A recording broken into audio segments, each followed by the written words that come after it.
রাশিয়াতে খুব সহজে জব আমি কিভাবে পেতে পারি, কি কি করলে আমি রাশিয়াতে স্টুডেন্ট ভিসায় এসেই এখানে আমি মাসে 30 থেকে 40 হাজার টাকা ইনকাম করতে পারবো।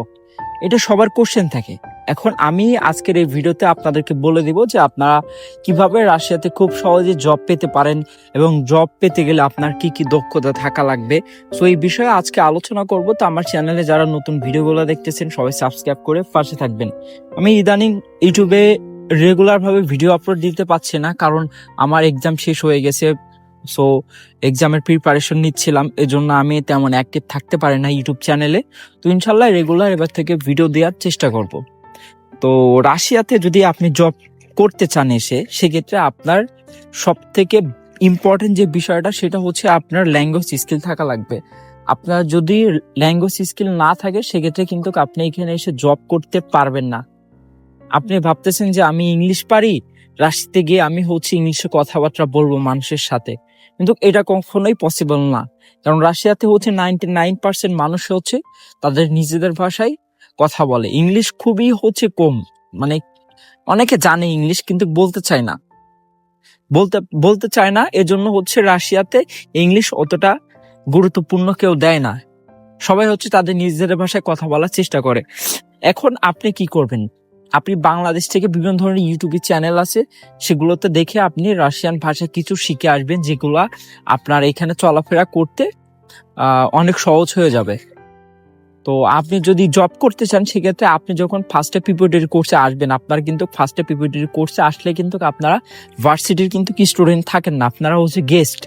ভার্সিটির একটা কোর্সে ভর্তি হয়েছেন, প্রিপারেটরি কোর্সের, যেখানে আপনার রাশিয়ান ল্যাঙ্গুয়েজ শিখাবে এবং আপনি যে সাবজেক্টে পড়বেন সেই সাবজেক্ট ওয়াইজ বেসিক কিছু ধারণা দেবে। যখন আপনি আপনার ইউনিভার্সিটিতে মেন প্রোগ্রামে উঠবেন, মেন প্রোগ্রামে ওঠার পরে ইউনিভার্সিটি থেকে আপনাকে স্টুডেন্ট বিলেতি, অর্থাৎ আপনার যে স্টুডেন্ট আইডি কার্ড, তারপর স্পার্কা, সেগুলো আপনাকে দিবে। তখন আপনি অরিজিনাল ইউনিভার্সিটির স্টুডেন্ট। এর আগে কিন্তু কি স্টুডেন্ট না, আপনি জাস্ট একটা কোর্সে আইসেন, এখানে প্রিপারেটরি কোর্সের আপনি যদি জব করতে চান সেটা কিন্তু পুরোপুরি ভাবে ইলিগাল। আপনি মানে কাজ করতে পারবেন না। এক কথায়, আপনার যদি কাজ করার মন মানসিকতা নিয়ে যদি রাশিয়াতে আসেন, তাইলে আমি বলবো যে ভাই রাশিয়াতে আসার দরকার নাই আপনারা অন্য কান্ট্রিতে দেখেন। এখানে যখন আপনি মেইন প্রোগ্রামে উঠবেন তখন আপনি কাজের পারমিশন পাবে। অনেক ভাইরা আছে, যে নাম বলবো না, অনেকে বলে যে ভাই আসেন, এসে আমি আপনাদের জব খুঁজে দিব,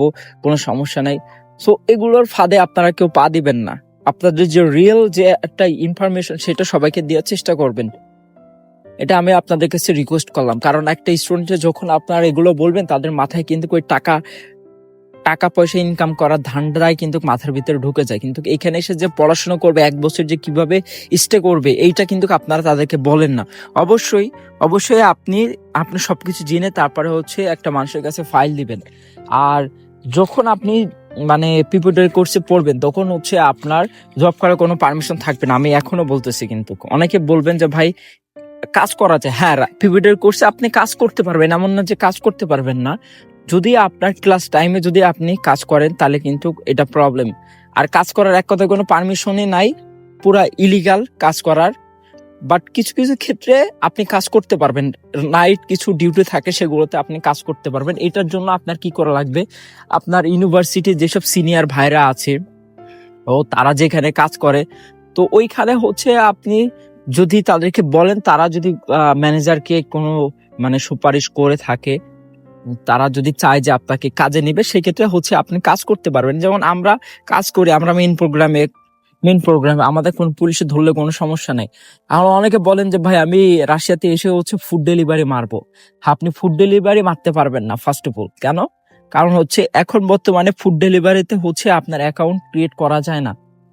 আমরা অনেক আগে অ্যাকাউন্ট গুলো ক্রিয়েট করেছি এবং মাঝে মধ্যে আমরা ফুড ডেলিভারিও কাজ করি।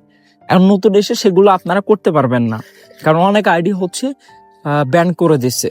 যাদের পুরাতন আইডি তাদের আছে। এবং আপনাদের এই রাশিয়াতে যে লাভকা ছিল, লাভকাতে ইন্টারন্যাশনাল স্টুডেন্টের জন্য ব্যান করে দিচ্ছে। শুধুমাত্র রাশিয়ান যারা আছে তারা কাজ করতে পারবে এইখানে। আর আপনি যদি চান যে আপনার কোনো সিনিয়র ভাই রেস্টুরেন্টে কাজ করে, সেখানে মাঝে মধ্যে আপনাকে ফ্রক্সি দিতে পারে, সেগুলো আপনারা করতে পারেন। বা রেস্টুরেন্টে আপনার যদি কাজ খুবই প্রয়োজন হয় সেক্ষেত্রে সেখানে যাবেন, তাদের সাথে কথা বলবেন, ম্যানেজারের সাথে কথা বলে যদি তারা যদি মনে করে যে না আপনাকে তারা কাজে নিবে, সেক্ষেত্রে হচ্ছে আপনারা কাজ করতে পারবেন, এর আগে আপনারা কাজ করতে পারবেন না। আর সবার কাছে একটা রিকোয়েস্ট করবো যে ভাই আপনারা কাজের মন মানসিকতা নিয়ে এখানে আসেন না ভাই। আপনি মেন প্রোগ্রামে উঠা ছাড়া আপনার কাজের কোনো লাইন ঘাট নাই। এখন আমার এই কথাগুলো আপনাদের শুনতে খারাপ লাগে ভাই, কিন্তু এটা বাস্তবতা। কারণ আমি এখানে এসে যেগুলো ফেস করছি সেগুলো আপনাদেরকে বলছি, কারণ আমাদের সময় যে কাজ করা ইলিগাল এরকম তেমন কোনো কিছু ছিল না আর কি। বাট ইদানিং হচ্ছে নতুন নতুন নিয়ম বের করছে, অনেক নিয়ম বের করছে যে ল্যাঙ্গুয়েজ প্রোগ্রামে কাজ করা যাইতেছে না বা হচ্ছে যাবে না, এটা পুরোপুরি একটা প্রবলেম। ইভেন আপনি যদি কাজ করেন প্রিপারেটরি কোর্সে কাজ করা অবস্থায় যদি আপনি পুলিশ ধরেন, তাহলে কিন্তু আপনার অবশ্যই বাংলাদেশে চলে যাইতে একেবারে ডিপোর্ট। আপনি যে ইউনিভার্সিটিতে পড়েন সেই ইউনিভার্সিটির ডিনকে হচ্ছে ফোন দিবে, এবং পুলিশ পুলিশ পুলিশ যদি ধরে নিয়ে যায় সেক্ষেত্রে আপনার অনেক প্রবলেম হবে, আপনার বাংলাদেশের যাওয়ার চান্স 99% থাকবে। তো একটা বছর এইখানে যেভাবে হোক টিকে থাকার ট্রাই করবেন আপনারা, এবং মেন প্রোগ্রামে যখন উঠবেন তখন কাজ করতে পারবেন। আর ভাষা ছাড়া কোনো কিছু পসিবল না এখানে। আপনার ভাষার স্কিল যদি ভালো হয়ে থাকে তাহলে আপনি কাজ করতে পারবেন, কোনো সমস্যা হবে না। তো ভিডিওটা আমি বেশি বড় করব না। তো সবাই ভালো থাকবেন, সুস্থ থাকবেন। আল্লাহ হাফেজ, দেখা হবে নতুন কোনো ভিডিও নিয়ে আপনাদের মাঝে। আসসালামু আলাইকুম।